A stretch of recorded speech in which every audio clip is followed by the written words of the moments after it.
right, y'all. Ladies and gentlemen, we are back with episode 2 of Mets Get It On. It was an absolute blast recording the first one, and I want to keep this train chugging. I want to build out this pod until it becomes a very relevant part of Mets Nation. Really excited about the feedback I've gotten so far and for the next steps we're going to take here. We've got the TikTok page up and running. We've got the Instagram page going. We have got a beautiful logo on Spotify, and you can definitely stream every episode on YouTube. So please go like and subscribe at Mets Get It On. Wherever you're watching, I'm just happy that you are watching, and this is the beginning of something beautiful. So we officially have an announcement of the opening week of pitchers that are going to be going for the Mets. For opening day, as we discussed, we've got Clay Holmes slinging it against the Astros. From there, David Peterson, who we dove into last episode, is going to be our second pitcher in that series. And then we'll move on to Griffin Canning, a man that I definitely did not believe in out of the gate, but David Stearns knows what he's doing, and he loves reclamation projects. This guy may have been the worst pitcher in the bigs last year, but he's got an extremely durable arm. And this year in spring, he's pitched 10 innings to a .9 ERA and 16 strikeouts. I'll take that production, and I do think that he could be a diamond in the rough for us. Game 4, we'll be heading to a matchup against the Marlins, and Tyler McGill will be slinging the pill, big drip. Excited to see what he can do. And then, finally, for Game 5, our king, Kodai Senga, with the Ghost Fork, with the Miracle Ball. No gimmicks. This guy's just playing nasty, and really excited to see what he can bring. That's going to be, hopefully, a good series against the Marlins. They tend to make things feel a little bit better. And then Clay Holmes will be wrapping up that series. But as far as news and notes around the game, the Braves just snatched up Craig Kimbrell on a minor league deal. This guy's 5th all-time on the MLB saves list. I got a little hunch that he's going to be throwing meaningful playoff games. He's going to be in the mix, and he is going to be a factor to that Braves lineup. We'll get to the Braves bullpen. We will get into that, but I think the Braves are going to have a bit of a resurgent year this year. As far as, down on the farm, the Mets have a guy named Matt Allen. You might not remember him. He hasn't pitched in 5 years. He's had 2 Tommy John surgeries. We haven't seen this guy on a mound since, pre-pandemic. But he's throwing at 99 miles an hour on the backfields. And he looks like he could actually sneakily, rise up the ranks pretty quick and become a pretty relevant factor. But what I want to get into overall is kind of a breakout of the NL East, how I see things playing out. I'm going to try to keep it relatively objective. I think I've been, very friendly on the Mets side of things, but I want to dive in on how I see the NL East playing out this year. And on that note, Mets fans, close your ears if you don't want to hear this, but I do think the Braves are going to win the division this season. I got them finishing with 93 wins, with a 93-69 record. What's the reason for that? Why are you excited about the Braves? They missed the playoffs last year. Well, they actually made the playoffs on the last day of the season and kind of withered away from there. But the Braves have a very, very formidable roster. Acuna's going to be back, and their pitching is disgusting. So without further ado, I'll dive in on that pitching. Their ace, Chris Sale, last year's NL Cy Young winner, went 18-3 with a 2.38 ERA. The Scarecrow, crazy delivery. We talked about Sean Manaea kind of replicating that delivery. He's the way that the Braves have this kind of voodoo magic. He has kind of come back, and he's fully disgusting and fully considered an ace again, and is right up at the top of the odds to win that NL Cy Young again. So watch out for Chris Sale. Speaking of guys that I hate, Spencer Strider's got to be right up there for my least favorite players in baseball. But if there's a guy that I hate, it's usually because he's pretty damn good and pretty formidable. He missed a large majority of last year with elbow surgery, which he had in April. But in 2023, he went 20-5. He is a certified issue for opposing batters. He'll be back, as I said, around mid-April, and he's another one of those guys with the tight pants, with the moxie. He is dangerous. He loves to talk shit, and he does not hold back against the Mets. As far as other starters on the Braves, we've got Reynaldo Lopez, converted reliever. His stats are so-so, but he's a solid 3 in today's MLB. Their fourth guy, Spencer Schwellenbach, came up last year as a rook and absolutely sliced and diced the Mets. Went 2-0 with a .86 ERA against us. I kind of oddly think of him fondly because I associate him with, getting pulled late in that game at the end of the season with a lead, and the Mets made a beautiful comeback to clinch a playoff spot. Schwellenbach, he's a problem. He's very much legitimate, and I think he could be poised for a huge breakout. Their fifth starter, it could be Grant Holmes, it could be Ian Anderson. There's a number of different guys that are going to be competing there. Their starting pitching, their rotation's formidable, especially at the top with Sale and Strider. But I think that's probably the third best rotation that we're going to have in the NL East.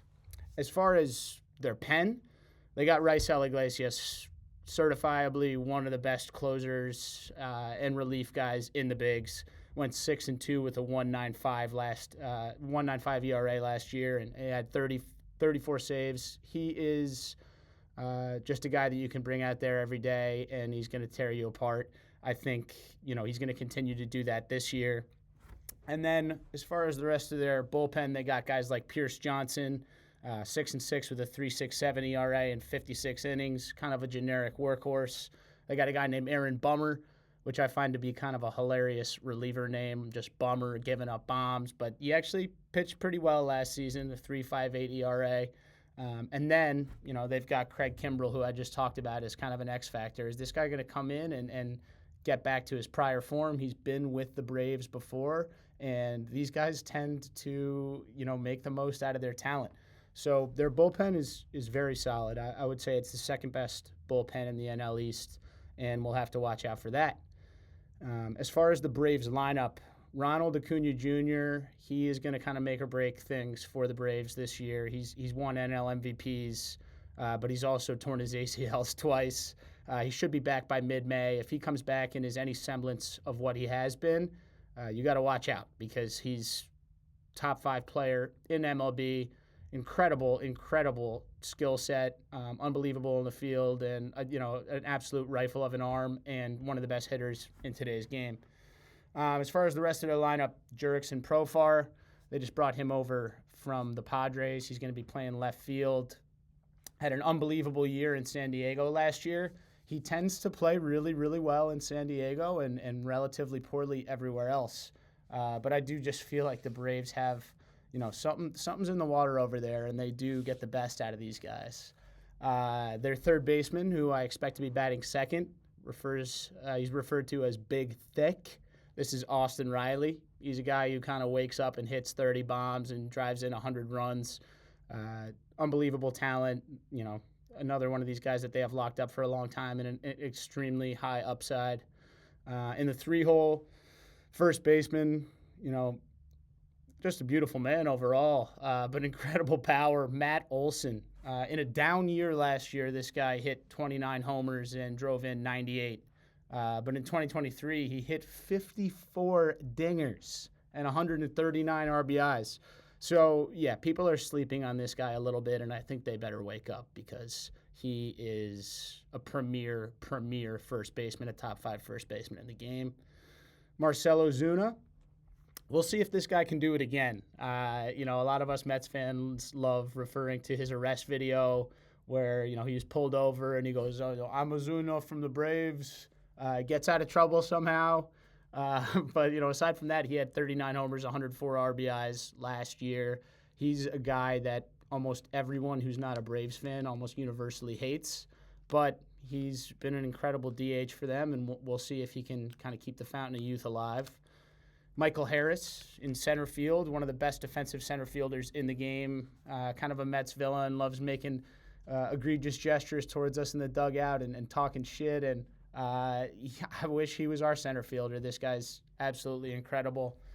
Ozzie Albies, he gets hurt here and there, but a second baseman with incredible pop. And then they've got Jared Kelenic, former Mets prospect. This guy was traded for Edwin Diaz. We've been scared this guy is going to come back to haunt us. I've had nightmares about this guy, but he has not lived up to the hype just yet. But we will see. There's still plenty of time to come for this youngster. I think the Braves are going to finish atop the NL East, as I mentioned, with 93 wins. Their rotation has very strong upside, not a ton of depth. Their bullpen is solid. Their lineup is nasty.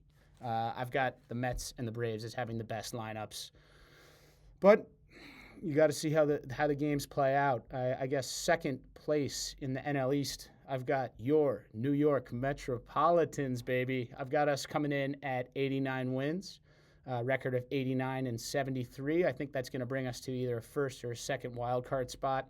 The D-backs and the Padres could cause issues for us, but I feel relatively comfortable that we're going to land in a playoff spot.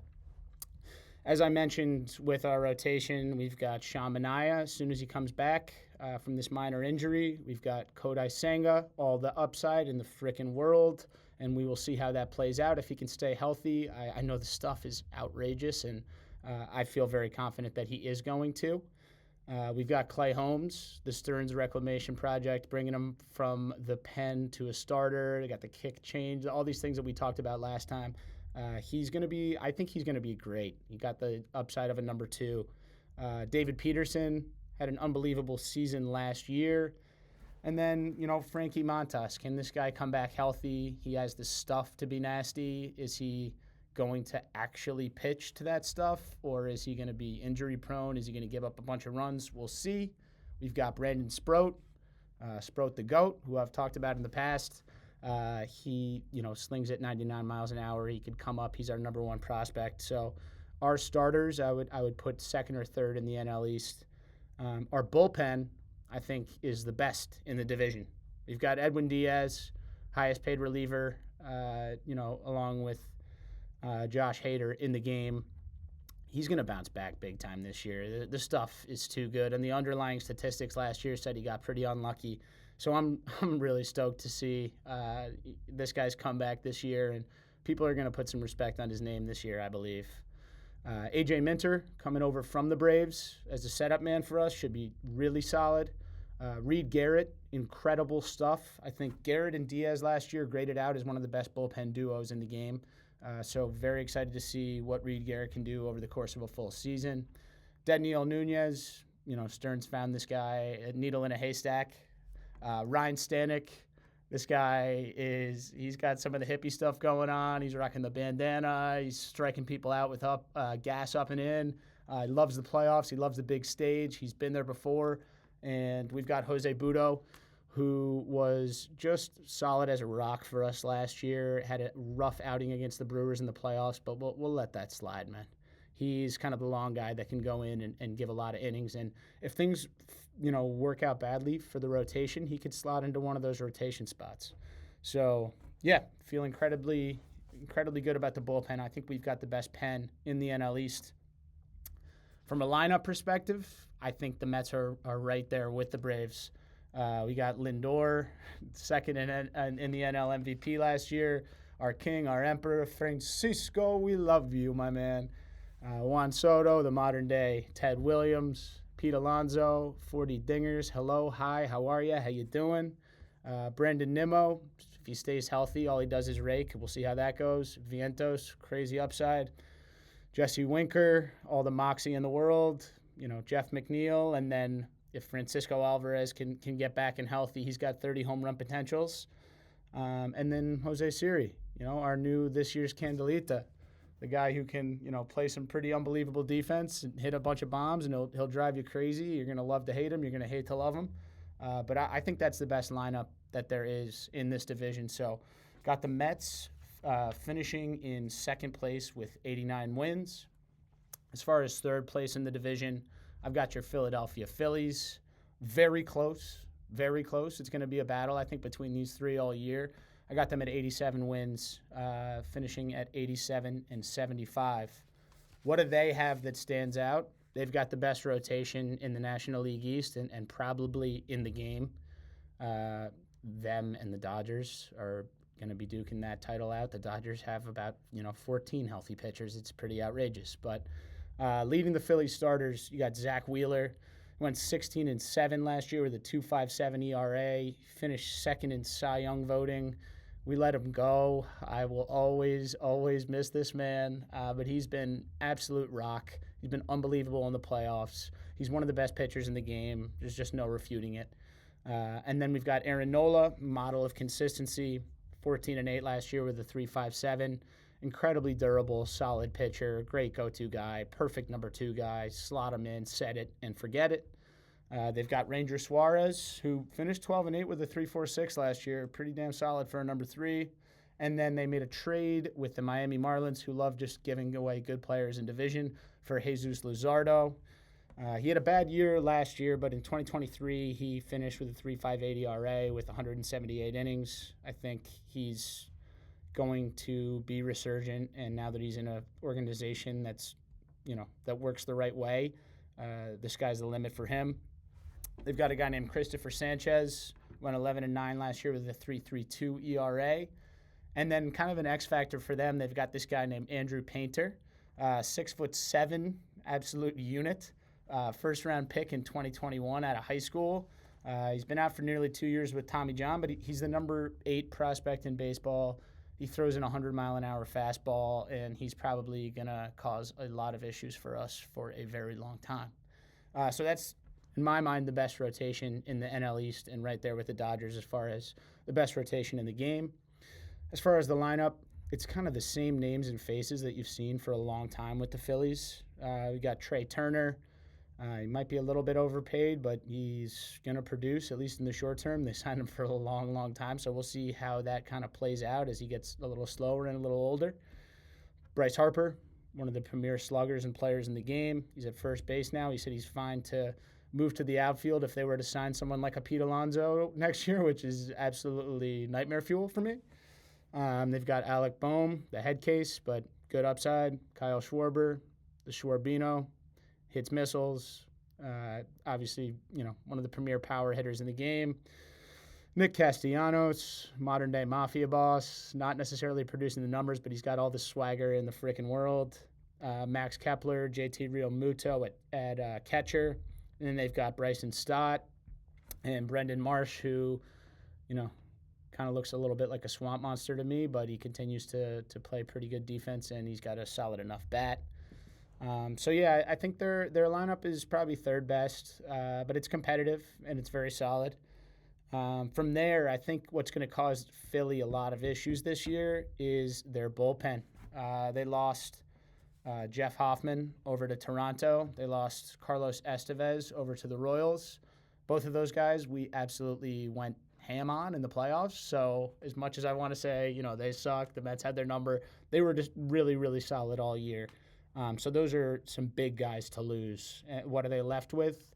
Matt Strom, Jordan Romano, and then the wild thing, Jose Alvarado, who's throwing 99 right up in your face, chin music, but seems to get rocked a good amount because he can't really control any of his stuff. So we will see how that plays out for the Phillies this year. I've got them in a playoff spot, probably in the last wild card spot, but this is certainly one of the best divisions in baseball, and those three are going to be duking it out all year. The Washington Nationals. I've got these guys finishing at exactly 500 at 81-81. I'm not going to dive into these guys as much because there's less of a high upside, but they're starters. They've got Mackenzie Gore, Swervin Jake Irvin, Michael Soroka, a former Brave starter who had a pretty bad knee injury and then went over to the White Sox and is now with the Nationals. He could be a solid reclamation project. DJ Hers and, the guy who everyone was excited about, Josiah Gray, out with Tommy John.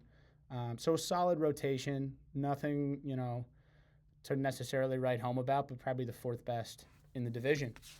And then from a lineup perspective, I'm not going to go, deep through every single guy, but CJ Abrams is their shortstop.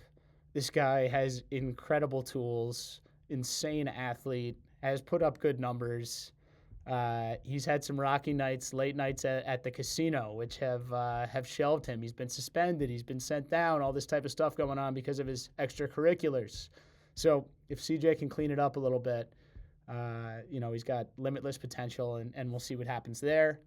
They've got Dylan Cruz, an outfielder who is a top prospect in baseball, right up there as the number one prospect in baseball. Really excited to see what this guy can do. I think he's the favorite for the NL Rookie of the Year. And they've got James Wood, who is an outfielder, a young stud, 805 OPS last year in his debut, part of the Soto trade. This guy's going to be really, really, really good. And the Nationals are going to be probably very good within the next few years. I don't think it's happening this year. In their bullpen, they brought back Kyle Finnegan, stud, great stuff. And then just as a side note, they have Jorge Lopez, this guy. He threw his glove into the stands at Citi Field when we were 10 games under, when we hit our rock bottom. And, that along with Candelita, with Grimace, that was he said we're the worst organization in baseball. And the minute that he left, we went crazy and made the NLCS. So I kind of love this guy just as a heel. And then lastly, Miami Marlins. Not too much to talk about here. Shout out to my boy Matt Wanger, but I got him at 62 wins, going 62 and 100. I think the biggest piece here is their ace, Sandy Alcantara, the 2022 Cy Young, absolute workhorse. Missed last year with Tommy John. And I think the biggest question here is how big of a leash are they going to give him to get late in games? Is he going to be in contention for another Cy Young? Because this guy can throw 200 innings in an era where people don't really throw 200 innings anymore. And as far as destinations, he could be sent to the Yankees. That's probably looking like the most likely right now. He could be sent to the Baltimore Orioles, who are a little bit low on high-end pitching talent. Or he could head to Queens, which would be crazy, but we've seen the Marlins, deal with in division before. So, we'll see how all this plays out.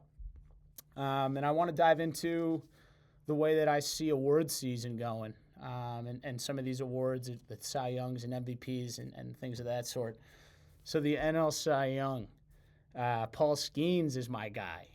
He went 11-3 with a 1.96 ERA over 133 innings pitched last year.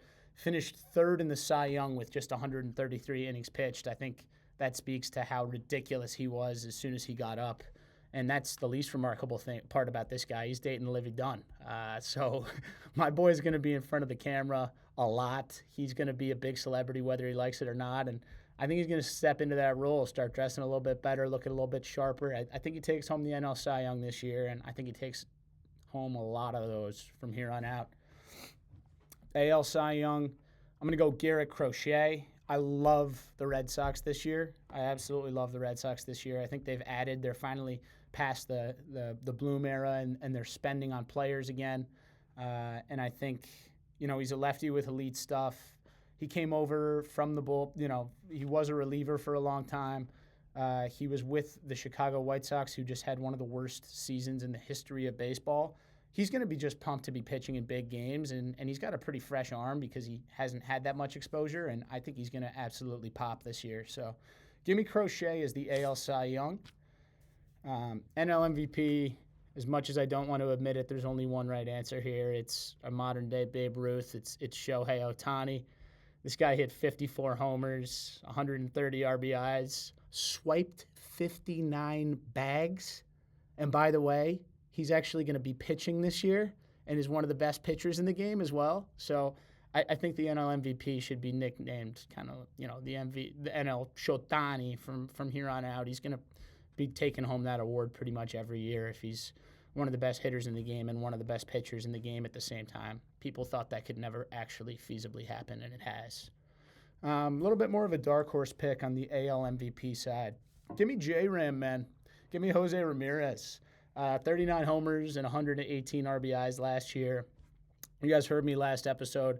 I bet the Guardians on over 82.5 wins, and I'm kind of riding with this squad, man. But he's a great defender. He always finishes top 5 in the MVP voting. And I just think he's going to have that type of a year, and he's going to pop. And if the Guardians are competitive, it's because this guy's carried them on his back. So give me J-Ram as the AL MVP. NL Manager of the Year goes to Tito, Mr. Terry Francona, one of the greatest managers of all time. He's moved over to the Cincinnati Reds. They got Ellie De La Cruz. They got Matt McClain on offense. They got Hunter Green slinging the pill. I think they're going to surprise a lot of people and be competitive for one of those NL wildcard spots. And if they are, everybody loves Tito, man, and it's good to have him back. So give me Tito as the NL Manager of the Year. And then another dark horse, AL Manager of the Year. Give me Mark Kotsay for the, who knows these days, Oakland, Sacramento, Vegas A's. They added my boy, Luis Severino. They added Gio Urshela. They added left-hander Jeffrey Spring from the Rays. I think he's going to be incredibly solid. Fun fact, the A's are going to be playing in the Yankees minor league park this season because the Trop is in very bad shape. But because of revenue sharing, the A's actually had to contractually go out and pay for all these players. And they almost are tripping their way into a competitive roster. They've got Rooker as the DH and a bunch of other really solid core pieces. So I think they're going to compete. And, maybe even if they're around the 500 mark after all of the years of trials and tribulations for the A's, I think this guy's got a good shot to win the AL Manager of the Year. Guys, thank you for sticking with me through the second episode. Please go like any platform you can. Please go subscribe on any platform you can. I got a couple shout-outs. First one goes to my guy, Chris O.C. This guy's been a loyal listener. He's been commenting. He's been supporting. Happens to be my girlfriend's dad. That's a fun fact, but nonetheless, this guy has been at the top of the list of supporters, and we're doing it for you, my man.